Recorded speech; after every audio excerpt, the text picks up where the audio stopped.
Happy 420. I am told by the experts that know about these things, Sarah, Joe, Danielle, that we're not celebrating 420 today, but I'm celebrating it in spirit because why not?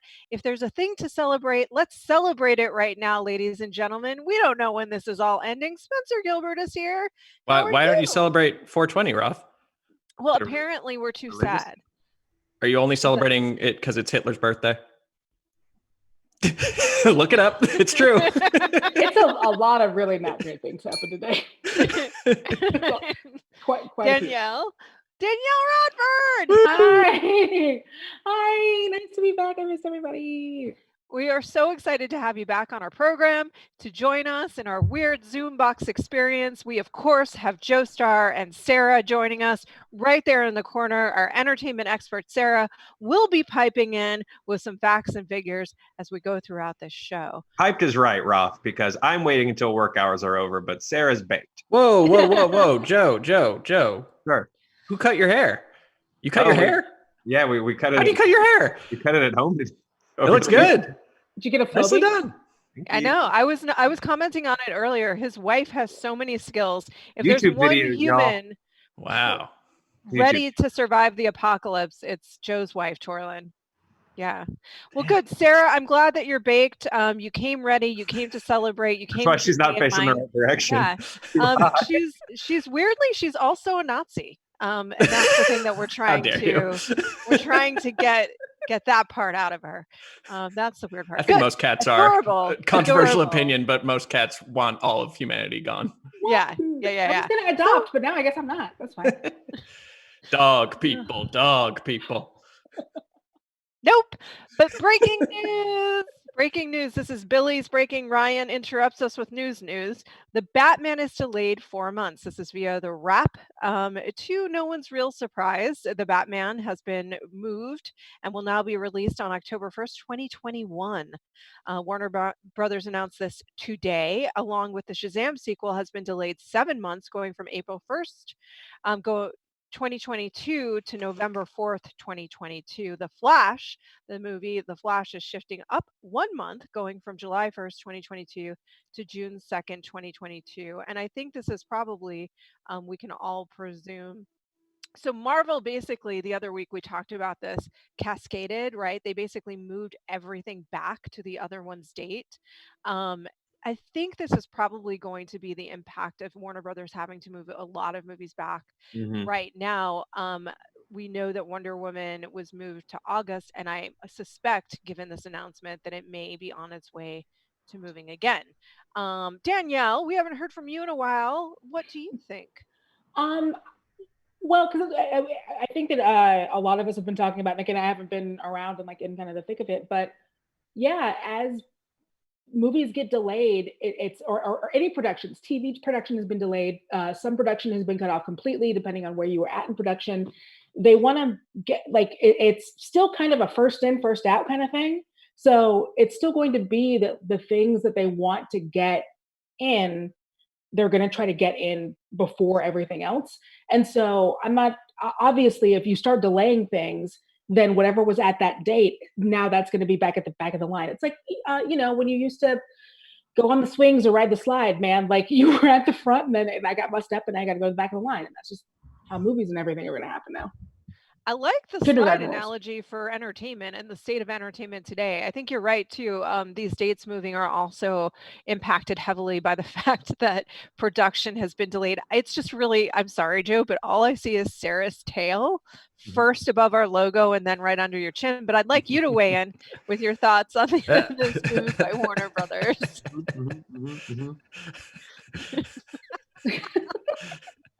Do not hail on my live stream. You will.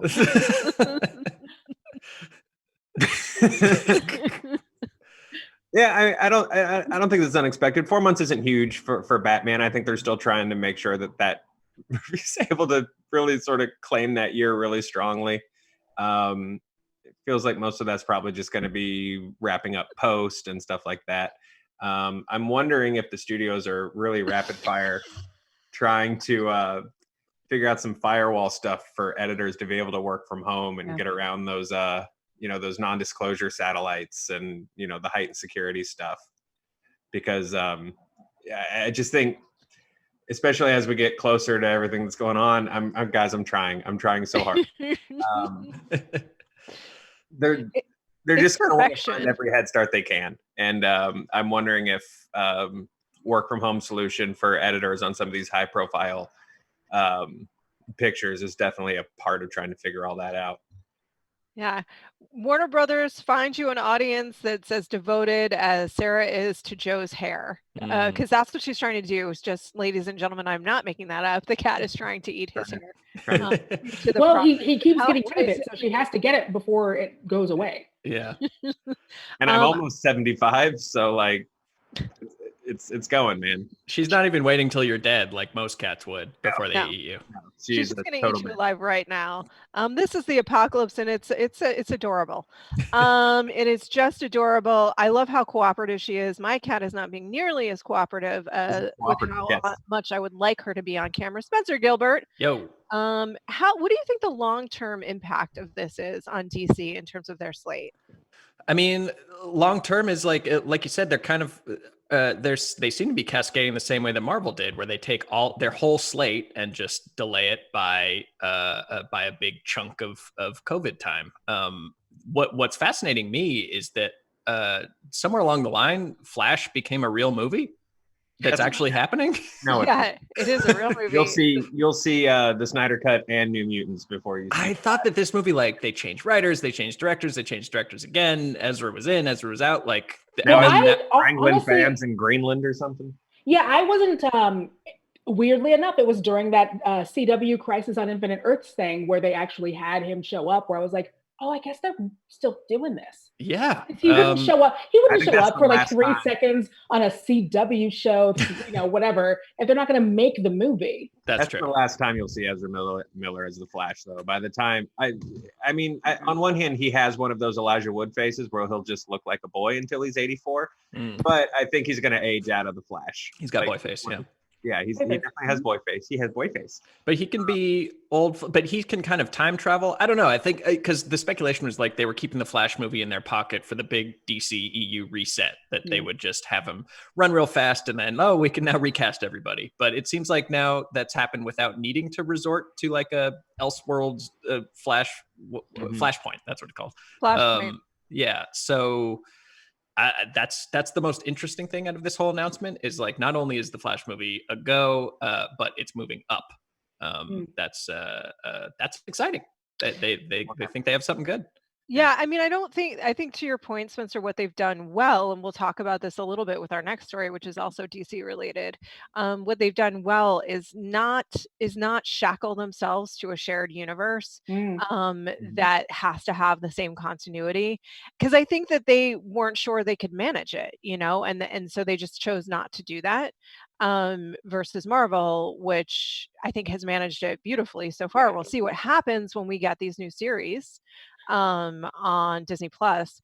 But I just to highlight one thing for you guys really quickly, what Joe was mentioning before in terms of the restrictions for people working at home is that even though technically speaking, things like VFX could be done remotely, the NDAs and the securities are so strict that that workers haven't been able to work from home because it wasn't safe enough for them to work at home. So I have to imagine you're right, Joe, that people are looking into all kinds of technological saves and barriers. The startup that figures out studio work from home firewalls is going to make a lot of money.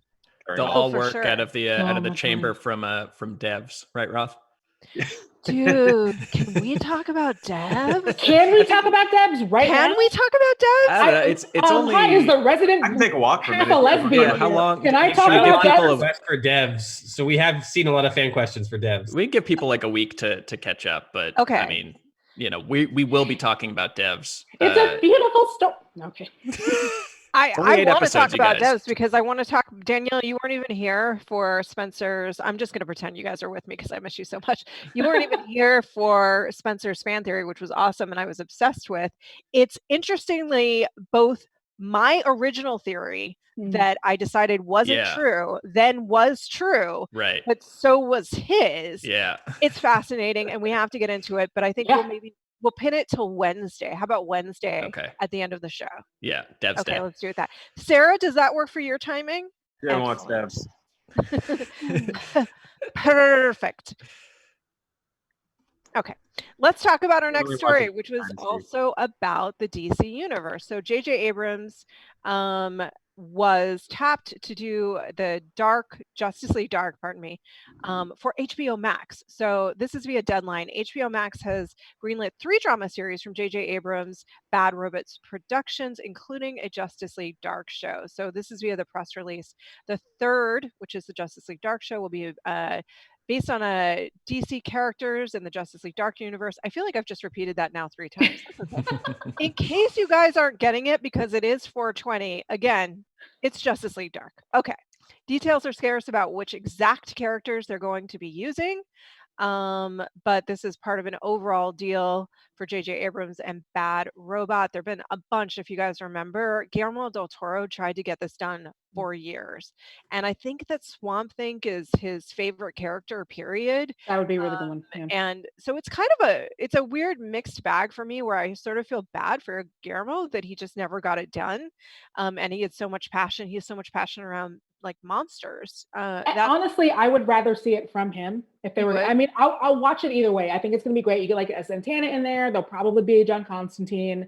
If you can throw in a little bit of like Dream and all of that universe, that would be great. But I would much rather see that stuff from Guillermo, because that's his wheelhouse. That's what he does. Yeah, Shape of Water was originally a Swamp Thing movie. Yeah. Damn it. Couldn't keep it together. Actually, all of his movies were originally Swamp Thing movies. Yeah, R.I.P. Del Toro. Or He's not alive and well. Yeah, But yeah. Del Toro's alive and well, loving every minute of this sweatpant life. Oh, yeah. Finally, the world has joined him at last. In the sweatpant world, I am surprised that like Bad Robot signed this exclusive with Warner. I am surprised that they're like jumping them directly into comic book movies and franchise IP. Because I've got to imagine that after Trek and Wars, people are a little like, ugh, JJ's doing a Justice League thing now. Like the optics probably aren't great for fans. Is he really doing it though, or is this like Bad Robots produced Bad by Robot's doing it. He's just like, yeah, looks good, and then like jetpacks away to his island. Sure, but I want that jetpack. He's always going to be Bad Robot. Like, Bad Robot's not like a team of like, oh man, it's like the most elite 8 producers and directors, and which one's going to do it? It's JJ.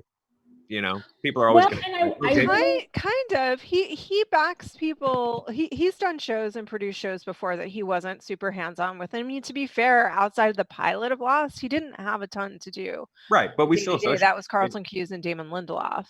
Mm-hmm. So I don't know. I mean, we'll see. Like maybe he even works with Guillermo to do the pilot as like a big stunt. bring him on as a director. Yeah. Because that's another one where it's like I've done this before. It's the mom test. Like my mom doesn't know about anything that we talk about online. She doesn't know about anything we talk about in the show. She has no idea what my job is. She just hopes that her baby's okay. But she knows who J.J. Abrams is, and she knows because he's been in conversations that are big enough to reach people outside of kind of the nerd internet-y bubble, that she's like, oh, J.J. Abrams, he's a person that can do that. The guy who made Felicity, yeah. The guy who made Felicity. First of all, I know I've talked about it before. It's a great show. Yeah, it's a great. It show. How dare you? It is a great. It is a until great the last show. season Danielle? where Is it not a great show? It's a great show, and I love witch shit. Anyway, sorry. I love that's what my point is. You see the whole future of his career with the last season of. I've talked about this, but it's the best and craziest season of television ever. Yeah. Why? Because he finished the story. He finished the story of the coming of age of the young girl with the hair and the 2 boys, and she picked the one. And it was fine. And then the network was like, do some more stuff. And he was like, what? And he had laid in this entire storyline with her crazy roommate who was Wiccan, who had a literal mystery box. And then what did she do? She opened the box. And what then happened? Felicity went back in goddamn time. And they did the whole season again, where she made different choices and learned a lot of lessons lessons about paradoxes and free will, and it was amazing. And he did this on the New York Hair Show. It's the only time there was something in the mystery box. It was it time was travel. It was It's the always hair- been time It was travel. the hair that she cut off when they were getting ready to fire her. It's just in that box. Yes. That's when all the hair comes out. Yes. And that's how you get to go back in time. That's good hair. When they're not deceiving a girl or whatever. Good stuff. My God, ladies and gentlemen, it's insane, and I encourage everyone to watch it. Okay, good. So, also, this is interesting, is that Greg Berlanti, who you know does the Arrowverse, is the man behind the Arrowverse. He's doing a Green Lantern series for HBO Max. So, is it possible that they're working together for some kind of crossover series, just not for HBO? Is that connected to or separate from the Arrowverse? And then also the movies that we were talking about, the DC movies, like the Batman, all of these things seem to be able to operate on their own. But do you think that continues to work for fans, or eventually will that become confusing? Well, Berlanti also works on everything because he's also doing all the Archieverse stuff, right? Yeah. Oh yeah. Yeah. So he's like He's Mr. CW. He's Mr. CW. I think the strength they have right now, now that I think we've gotten past the hump of the sort of tunnel vision of being like the MCU is the only way to do it. Because once the MCU kicked up, I think everyone was like, well, what's the next verse? What's the next verse going to be? Is it going to be a dark verse? And it's not a dark verse, spoiler alert. But I think now that hump is over, and I think DC has proven that their strength is everything can kind of stand alone. Some of it's in the same world, but it doesn't matter because we're going to tell Aquaman stories over here, and we're going to tell Wonder Woman stories right here. And this Batman stories over here, this Joker stories over here. And, they've played around with the idea that these things can connect when they need to, because the Flash can run really fast and connect a bunch of universes, or there can be a crisis. You can have Superman's disembodied head at the end of Shazam. Exactly. Yeah. Other way around. Disem-headed body at the end of Shazam. Yeah, the disembodied head is for the sequel. Yeah. When it gets real dark. Just put them fruit slices right in there. Get that lunch. See, I think that's the real strength they've figured out is their version of Avengers Assemble is a bunch of alternate realities opening up and 8 different Supermans showing up. So I think too much connection for them is probably bad, because everything doesn't need to look like a Berlanti show, because they already have plenty of shows that do that. Yeah, no, and Crisis looks like so proud. I know. Except you guys missed it when you were talking about Felicity. She fell off the chair. Oh no, I saw. I was watching. And that's the thing, is like, it's the Berlanti verse just did this huge Crisis on Infinite Earths where they're going to be connecting. They found a way to connect the Berlanti verse with Doom Patrol and all of the other things that are happening. And then at the end of it, they all got like their gamer chairs with like their names on the back, so they could be like the Justice, Society or whatever. And it was beautiful. And so that They got engraved gamer chairs at the end. No, they did. I'm like joking that they were gamer chairs. They were gamer chairs. They're all gonna start a Twitch channel together. They like walk into the Hall of Justice and it's like, hey guys, we have a surprise for you. And it's just like, we're now sponsored by, can you do this? And Gamer Fuel, yeah. They all have the chairs with like their little emblem on the back. Hell yeah. They all started playing Overwatch. Yeah, and that is literally how Crisis ended. I have two thoughts, ready? And one is an apology more than a thought, which is that I have a confession to make, which is that Joe's way of talking and way of communicating, like, he makes such good points and such salient points, but he'll use the exact same cadence and tone for a bunch of nonsense as well. And so sometimes it doesn't hit me until 2 minutes later what he has actually said, and then it's too late because I've nodded as if he said something perfectly reasonable and it's been insanity. And now you're upping the challenge for me, Joe, by having Sarah crawl all over you. What am I supposed to do? I don't know. How am I anymore. supposed to hear you properly? I don't know what this is. I think when we were all in the same studio, like, we could like feel each other's pheromones and know when we were like messing around and not. Mm-hmm. And now that like we're not like in each other's like space, feeling our like energy. I have special glands that energy. secrete when I'm being sarcastic. Yeah. They gland. Sarcasm gland, yeah. They Spencer just secrete, won't leave the trail. quite often. They secrete most of they're on like a pretty steady secretion rate.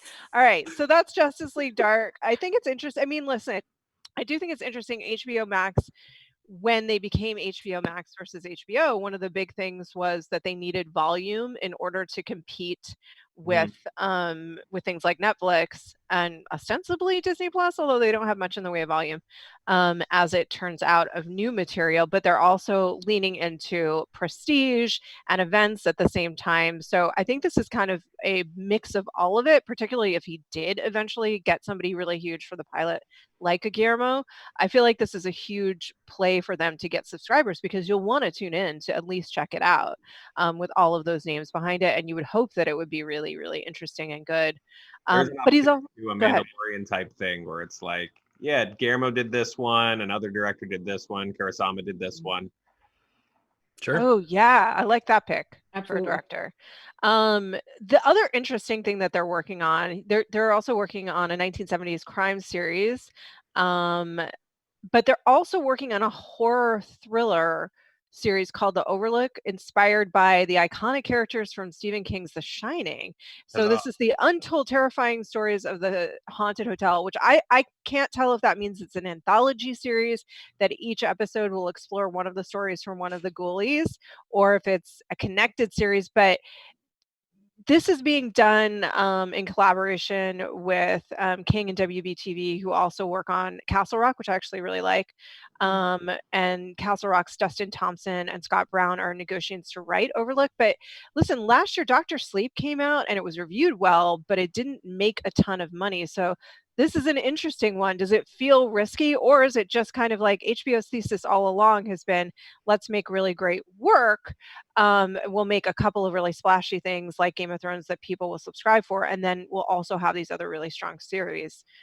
Thoughts? I think oh, sorry, please. Now, girl, talk. Oh no, my only thing is like, I think if it, I think this works more for more people as an anthology series, where you can say like, hey, you know, American Horror Story does real well. This does real well. We have the actual like property of the Overlook, and we're setting it at this thing where, you know, people have, back when mouse pads were a thing, but people have mouse pads like of the carpet, and people, you know, collect things from this. You get to use the IP without actually being bound to the IP, which I think for me personally right now, that's kind of how, if that's how we have to do it now, and it is, then that's my personal favorite way of doing it, is where like you're using it, but you don't have to like use it.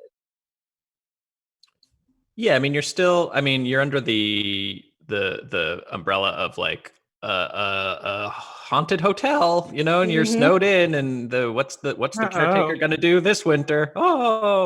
I imagine, but I don't know. I never read the book or saw the Stephen King version of The Shining, so maybe it could be about doesn't the hedge maze turn into a monster? There's like big hedge bad boys. Yeah. So it could be about that. They call it Big Hedge. Big hedge. Is it just a hedge transformer by the end? I didn't read it either. So it was a weird look. I get that Sarah. like this wasn't that Kubrick's film was a masterpiece, and Stephen King's felt differently. So like I just think Dr. Sleep for me, it was like when I heard that it was a sequel to Stephen King's version of the story, I was like, oh, sorry. Like, well, That's not the one I know. yeah. He did a weirdly good sequel of both of them. Yeah, he did. Which was I agree. I I actually liked Dr. Sleep, and I agree with you, Joe. It was like, I wasn't as familiar with the Stephen King version, but I could see the new elements that were brought in, but it also harkened back to Stanley Kubrick's as well. Yeah. I thought it was pretty good. It gets a little wonky at the end, but that's Stephen King. That's Stephen King. But then also Mike Flanagan in a lot of ways. I have a weird like third act thing with Mike Flanagan where I love everything he does, and I think you should watch everything he does. I think you should watch Haunting of Hill House. I think you should watch Dr. Sleep. But just creatively, he always does something in the third act where I go, I'm out, which is always weird because right up until then, I'm always 110% on board. But as far as like Overlook goes, I'm assuming it's going to be, like an anthology series about the different guests. We're finally going to find out what the dog suit blowjob was all about. Oh, don't want that though. I don't want that. No. Don't tell me what that is. You ruined the magic of the dog suit blowjob. I don't even know that. I don't want to know where he got the suit from. I don't want to know where they met. I don't want to know that they met through like a Craigslist ad. Just let the dog suit What if it's a blowjob weird? be it. Do you guys watch Preacher? What if it's a weird crossover with Preacher? I mean, I'm sure. Let's do it. Because God's in the dog suit in Preacher. I should probably stop talking. I like where you're going, though. No, I like it. But yeah, if it's like a Fargo where every season is like a different like story of creepy, weird things that happen in the hotel, and I'm totally down with it because the way that they did it in Fargo, you keep the original spirit of the thing without being bound to the thing. But also, like Fargo, with characters we haven't met. Yeah, exactly. Yeah, exactly. I think the challenge with all the Stephen King stuff is it made a ton of money, and everyone went, "Ooh, Stephen King IPs." And they took the wrong lesson away because it made a ton of money because it was pretty good and a lot of people really liked it. Not so much that everyone was like craving Stephen King to be the next Marvel. So, you've had a lot of things like the Pet Sematary remake that did not land and stuff like that. So Castle Rock, I think, is the way to approach it because I don't think obviously a lot of people love Stephen King, but as far as like this thing's going to be a 4-quadrant, it's going to get a ride at Disney, or whatever, like as a major franchise. I don't think people have that much, like a large enough amount of people have that much attachment to Stephen King. We're like, so like they like riffing with the ideas like on Castle Rock. And I think, and hopefully Overlook sort of takes that approach instead of if they hadn't like overthought the title, I think it would have done better. Cause to me, Castle Rock is the production company that made Seinfeld. Yes. Like I will always just see Castle Rock TV and I'm like, oh, interesting. So if they called it Kingtown, in parentheses, all the Stephen King stuff lives here. Population Stephen King. Probably would have done better. Stephen King's Dark Place. Stephen King's Dark I think they just call it like, what the shit's going on with Maine? Like, yeah. Did you watch Castle Rock though, any of you? Mm-hmm. No, I one of my favorite actors, I like my current actor crush, this dude named Noel Fisher was on Castle Rock, and I like love him, so I totally watched it because he's very talented. And I really liked it. I thought it was pretty great. What are you doing to your face, Joe? He was making fun of me. I was just like, he's just really talented. He was like really cute. I haven't watched straight hair in a while, and I forgot like what all of this does. First of all, you look beautiful. Second of all, can we talk about how relatable that is? And I think I've told you guys when I interviewed Ryan Gosling for the Ides of March, it was a print interview, right? So in the moment, I was like, oh my God, he should actually be president. He is brilliant. He is so insightful. Oh my God. And then I went home and listened to it back and realized I'd been Goslinged. And I was like, no. You've been goslinged. Gosling. I won't say who, but at least one lady that I've interviewed for a print interview totally goslinged me. Who goslinged you? I will tell you off air. No, tell me now. Okay, fine. I'll tell you which lady goslinged me later too, and then we'll discuss it tomorrow on the air. That's how we do. And then we'll discuss it tomorrow on the air. Yeah. We have no boundaries. Thank you guys so much for liking, subscribing, sharing, commenting, hitting that bell. It means the world to us. YouTube pushes it up. We get to keep blah, blah, blah, blah, blah. We're happy. We hope that you're happy and enjoying it. Continuing to tell us what we can do to make your lives just a little bit more fun in these weird moments of our days. We have some fun stuff coming up. Fandom is doing a bunch of fan initiatives around COVID to help to entertain and delight. And it's all in support of a very good cause that we've been talking about here, which is direct relief, which is working with public health organizations and nonprofit organizations to deliver the essential equipment that health workers need in responding to the coronavirus. So please, please, please, please, please do support both Direct Relief and our event, which is in support of Direct Relief. Pat Casey, the writer of Sonic, the video game movie that broke the video game movie curse, is going to be with us this Wednesday, the 22nd at noon for a live, it's called Hey Fandom. Hey Fandom. live. It's like a video AMA, and you are going to be able to sign up and ask your own questions of Pat about Sonic, about the sequel if you want to. I didn't say it, but you did it. About how he broke into Hollywood, screenwriting process, all that good stuff. We have some fun surprises planned for that show that may or may not be Honest Trailers related. So it's going to be a really, really, really good event. And I think that you guys should all sign up and come and ask your questions. You can ask them anything. There is a link in the description where you can sign up for the event. Please do so now. It's going to be a blast and you'll see some familiar faces. Find out how to make a movie, yo. I don't know. We'll find out. Segment 2. We've been talking for 3 hours. Segment 3. Comic-Con canceled. Now, we talked about this on Friday, or was it 10 years ago as well? Yeah, we talked about this.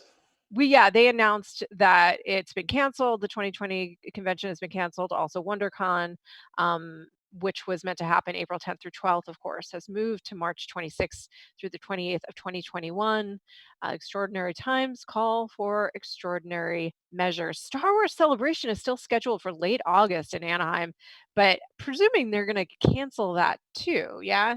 Yeah, it's one of those things. Yeah, like I feel like, and I think most people know this, but I do think it's like something that I always stress when we talk about these. Excuse me. It's not that the organizers don't know they need to cancel.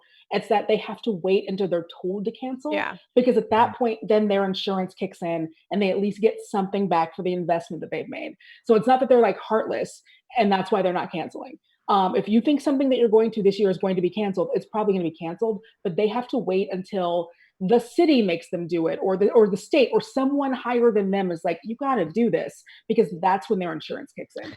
Yeah, we've been talking about that here too when we were speculating about SDCC, that they were waiting to have enough of an impetus to recoup the insurance money, which is frankly fair.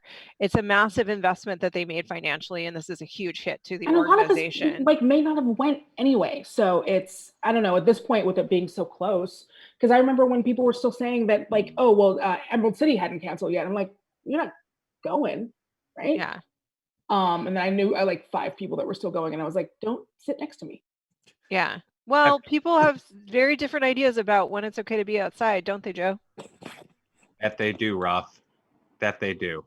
A lot of people outside just accidentally making new pods because they won't stay 6 feet away from each other. You're supposed to be doing this, like that, but a lot of people are doing this, and sometimes they're even doing that. Inappropriate for television. This is a family show. This guy has a mask on, but this guy's not wearing a mask. Okay, at what point does the church become all the people? Now it's a steeple.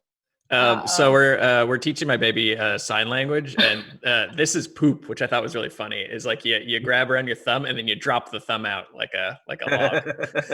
Oh, I think I can say this word. So you guys know this one, right? No.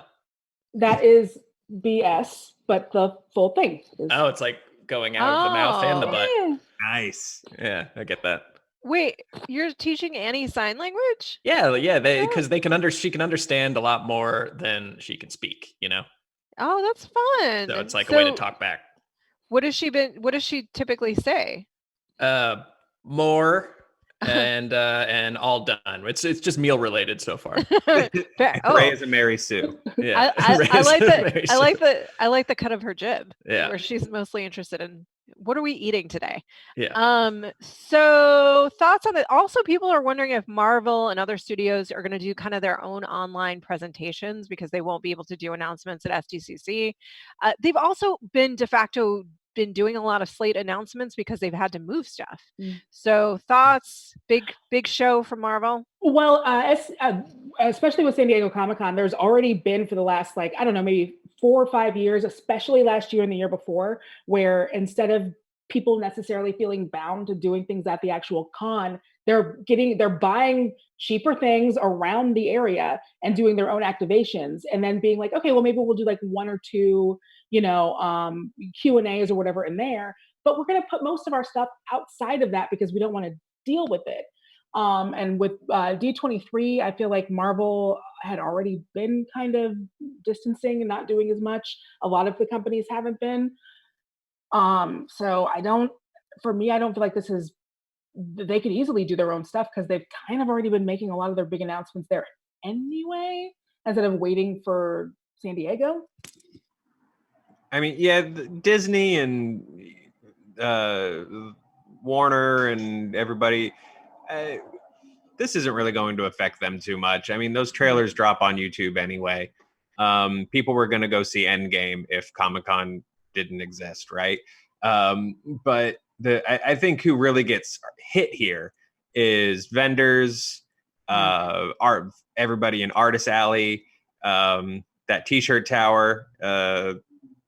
All right. I mean, they're fine. Tower. I mean, the same T-shirts next year. They cascade back just like Marvel's studio dates at the T-shirt tower.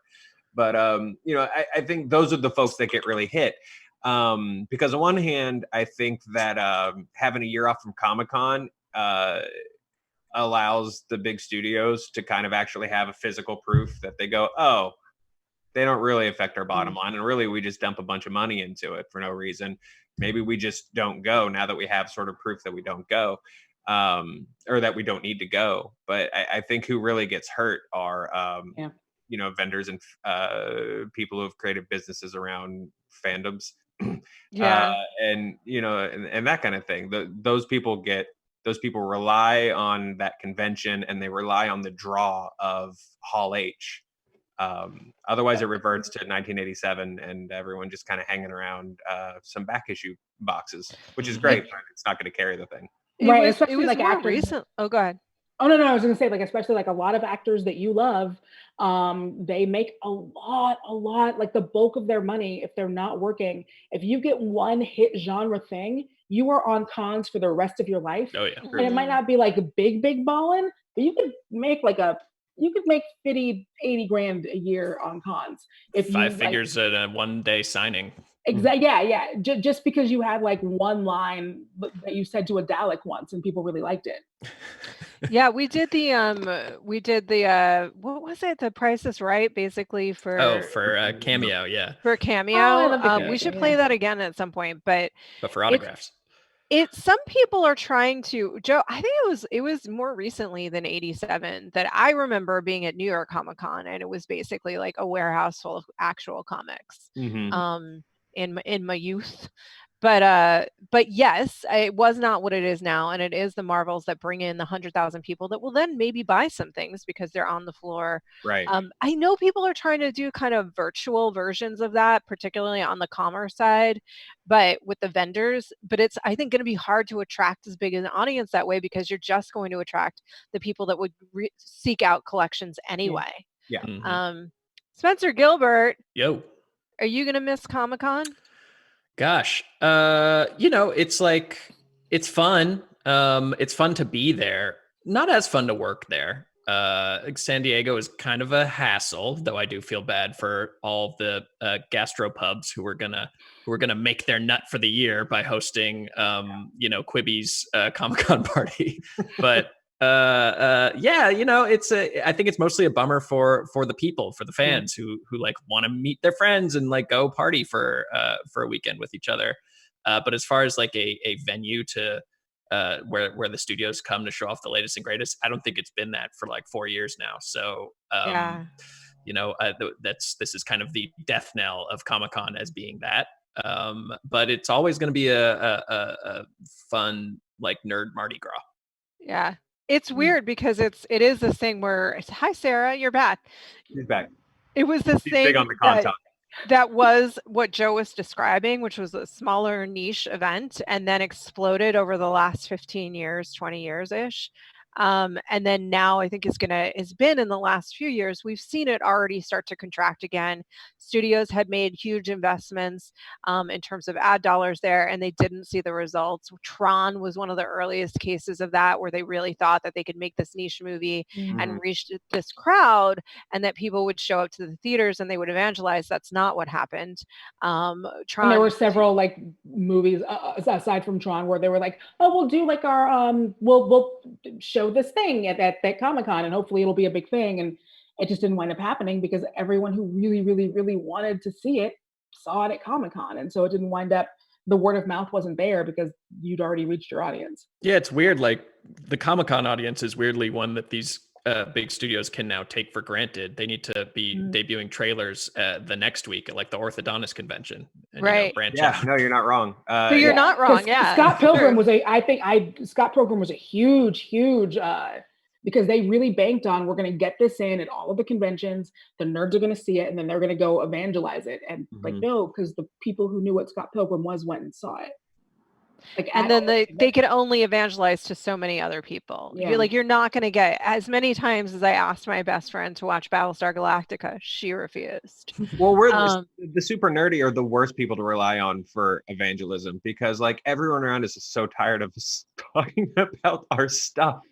Like, I can no longer go into our office and be like, hey, you guys should really watch Terrace House, because everyone's just going to be like, Joe, shut up. And what? now Come on. like, hey, no, this is the only place where we take you seriously. Yeah. It's the outside world that but doesn't. it's like, oh, really? Okay, Spencer. So when we get in office again, me and Joe just going to talk about wrestling and the not wrestling though. Look, you're not fooling me again. I was once 12, the appropriate time to like wrestling, and then I grew out of it. It hasn't changed. You're not wrong. You could talk to me about wrestling, Danielle. Thank you. I won't know. Danielle and I will about, stand though. in a corner and talk about our morally bankrupt industry that we love. Yeah, it seems awful. Seems pretty bad right now, Joe. Yeah, I have a lot to say. It's not looking good at the moment. Yeah. But that said, this is the thing that I'm wondering about. So I think that Marvel and the Star Wars people, I gotta fix my hair, are thinking of those conventions really as like a fan service and like a thank you to the fans more than anything, more than how they can activate them. Because to your point, Spencer, where they're really spending dollars and they're looking to reach people is in markets that are untapped. So they're going to like lifestyle brands and like brands that are largely female focused, and they're spending ad dollars there because they have not tapped that audience yet, and they already have the nerd crowd. That said, the big question I have is like, in Hall H for the last several years, Warner Brothers and Marvel have steadily tried to outdo each other. Like Marvel would come in and be like, cat, boof, boof, boof. And then it would be hologram, boof, boof, boof. And then it was just like laser light shows. And they kept, so how are they going to do that virtually? How are they going to swing their respective swords yeah. virtually? Well, unfortunately, the first step is them going to is that they're going to look at everything that the internet industry does and just get A-listers to do it, which will be really fun to watch Ryan Reynolds come in and do a trailer reaction or a morning show or a TikTok and just push the YouTube crowd out of their own space. So that's step one. That's already happening. Yeah. I mean, but it's just going to crank up. Right? Yeah, I think that like it's tough. I don't know how they can do that, because obviously they can show their movies and television shows, which is going to look better than anything they could put together at home. But it just is kind of like starting to just bum me out and look weird, like that, like these benefits where it's all celebrities like trapped in their homes having a mild panic attack. It's like, it's not impressive. It's more like, I miss the old days. That they're never in, so they never decorate them because they're always working. Yeah, they look like all Holiday weird Inns. Furniture, and like, why is all of your furniture white? Don't you have kids? They don't live there. Yeah. They don't. I think they've gone to the rooms that the family doesn't. They don't want you to see their real home for probably a lot of reasons. One is like, probably. It's some of them it's green screen, some of them you can tell the ones that it's green screen, some of them it's like a part of the house that nobody ever really goes to. Probably to not disturb the family, but also they don't want you to have that much information.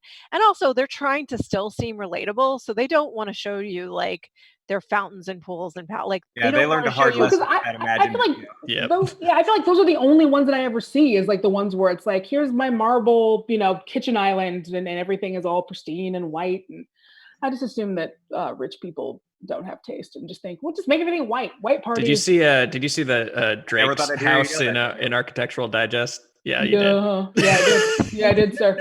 Oh my God. Yeah, I did. That should be its own segment, but maybe we'll save that for Friday. Let's do that. Let's do Drake's. Well, Drake's are you house. guys liking the late night shows from home? Well, I just want to talk about Drake's house for 1 second. Sure. He has a full-size indoor basketball court and the only place to sit is one tiny, slender velvet couch next to the court. So you work up a good sweat, then you sink into a tiny, uncomfortable velvet couch, and like the whole thing. Oh my god! Now we know all why the he dances all the like that, handbags. because, like, it's just him. Yeah, the whole thing looks like a music video, or like a drug dealer's version of like what's that room at the Broad where everyone takes pictures with all the lights? You know what I'm talking about? Yes. That thing. That's what his entire house looks like. Oh, good. Thank you, Moulton. Lacma? You're so quick. Yeah, doesn't that look like a fun place to hang? And like, yeah, his foyer. It's really like Jared Leto Joker style. The bad Joker style. All of the things I would do with money. Yeah. All of the right. things I would do with money. I promise us that on Wednesday's show that we will do Drake's house in more depth, and we'll also do which late night shows are nailing it from home and which ones do we have put that back up, Moulton. Look at how low the door handles are. They're like for a child. Why Well, none of it's for utility, Spencer. Which is funny it's for because he was show. hiding a child. So it's Yeah. like he didn't. This whole house looks like it was built for him to like stalk an underage person with a crossbow. Wait, stop. Pull back. What are those monsters in the corner? Those are cause. They're dumb, but they're very expensive. This looks like the gates Are of they that Flash Gordon dead characters go to. that really like those things look like they will stalk you, taunt you for a number of years in your dreams and then slowly in your waking life, and then just as you start to think through therapy that I was imagining it at all and it was something that I saw as a child, they show up in the dead of night to kill you. It's kind of like it's like he's an he's an ex graffiti guy, and this is like his thing. You know, like Jeff Koons and the balloon animals. Yeah. Just imagine you're like really into Kanye, then these are the things you like instead. I'd imagine that like those carry the pieces of his soul that will have to go if he. Those are his Horcruxes. Yeah. Oh my god. This is like a very dangerous house. This is the ninth least crazy image of the tour. I encourage everyone to look into it. This looks like Jared Leto's character's house from Blade Runner 2049. Yeah, there you go. All the Jared Leto characters together bought a house in Toronto. I want you guys to picture what happens in this house in an earthquake. That chandelier falls down and impales half the staff. You're trying to claw your way to the door, but you can't reach it because it's so low down and it's been obfuscated by all of the debris. Does Toronto have earthquakes? That's a peaceful place, right? Well, I don't know. Or even a fire. Meanwhile, Drake is pretending that he can speak Jamaican patois so no one can understand what he's saying. It's a nightmare waiting to happen. Like, no one knows what you're saying. And by the way, what world do you think that you're living in, Spencer? If Toronto didn't have earthquakes, it has them now. Oh, crap. I spoke it into existence. You did it. All right, guys, that's it. We're going to wrap it up for today. Thank you guys for watching. We love you. We will see you tomorrow. Please do sign up for Wednesday's Hey Fandom AMA. It's going to be really fun. Danielle Radford, I'm so happy to see you back. I'm so happy to see you. Here we go. There I am. I'm Bradying. I'm doing it.